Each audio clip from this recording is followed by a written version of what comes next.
আজকে হচ্ছে রমজান মাসের 10 নম্বর রোজা। আজানও দিয়ে দিচ্ছে অলরেডি।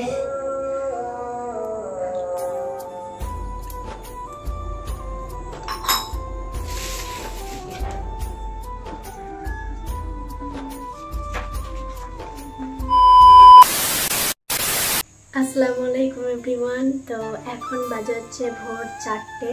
এইমাত্র ঘুম থেকে উঠলাম। আজকে হচ্ছে রমজান মাসের 10 নম্বর রোজা।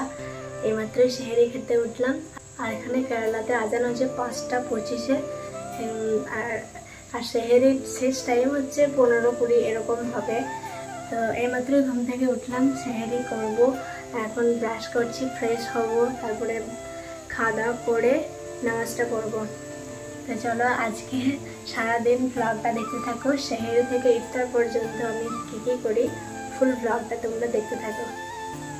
তো আজকে সেহরিতে আমাদের খাবার ছিল ভাত, বাঁধাকপির তরকারি, ডিম আর টমেটোর চাটনি।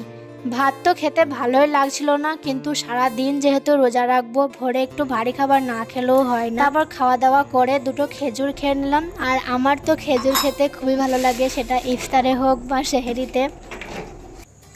তো এইমাত্র সেহরি খাওয়া ডান। আর আজান দিতে এখনও প্রায় 30 মিনিট মতো দেরি আছে। তো এখন কিছুক্ষণ ওয়েট করব, আজান শুনে তারপর নামাজ পড়বো, তারপরে ঘুমাতে যাব।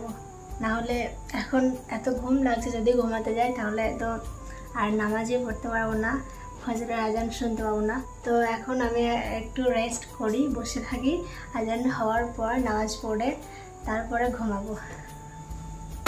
এই যে আমি এখন উজু করে চলে আসলাম নামাজ পড়ার জন্য।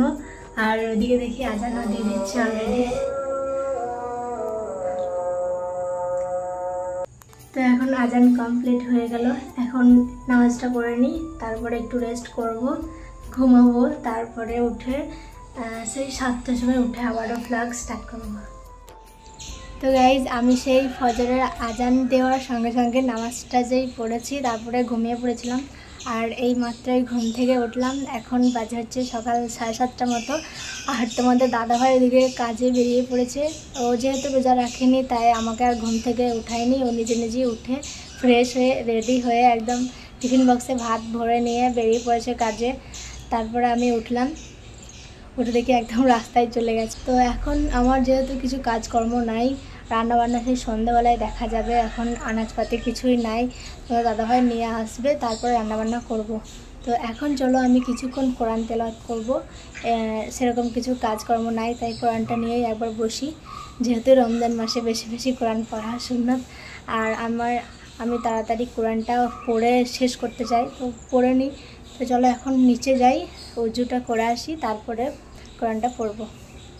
আজকে রমজান মাসে 10 নাম্বার রোজা হতে চললো, কিন্তু আমার কোরআন পড়া হচ্ছে মাত্র 4 পারাতে। ভেবেছিলাম এই রোজাতে একদম 30 পারা পড়ে 1 খতম দেব, কিন্তু আমি প্রতিদিন 1 পারা করে কোরআন পড়ি, তাহলে আমার কি করে খতম হবে? যদি আমি 2 পারা করে প্রতিদিন পড়ি, তাহলে হয়তো 30 পারা খুব সহজেই আমার শেষ হয়ে যাবে। এইসব কথা ভাবতে ভাবতে হঠাৎ আমার খুব পেটের যন্ত্রণা শুরু হয়ে যায়। তারপর আমি পড়তে পড়তে উঠেও পড়েছিলাম, বুঝতেই পারছিলাম না আমার হঠাৎ কি হলো। এরকমটা আগে আমার কখনোই হয়নি। তবে আমার পেটে একটু সমস্যা আছে, বর্ধমানে 2-1 বার ডাক্তারও দেখিয়েছি, তোমরা হয়তো ভিডিওতে দেখেছো। তো এই ব্যথাটা আমার পেটের সমস্যার জন্য হচ্ছিল, নাকি রোজা রাখার জন্য হচ্ছিল, নাকি অন্য কোনো কারণে হচ্ছিল, আমি কিছুই বুঝতে পারছিলাম না। তারপর তোমাদের দাদাভাইকে ফোন করে বললাম এই ব্যাপার। তোমাদের দাদাভাই বললাম রুমে যাই, তারপর ডাক্তার দেখাতে নিয়ে যাব। তো রোজাটা তো আমার পুরোপুরি ভেঙে গিয়েছিল, আর ব্লগটাও আমি তোমাদের সাথে কন্টিনিউ করতে পারলাম। তো যাই হোক, চলো দেখা হচ্ছে আমার পরের কোনো একটা ভিডিওতে। Tata, bye bye.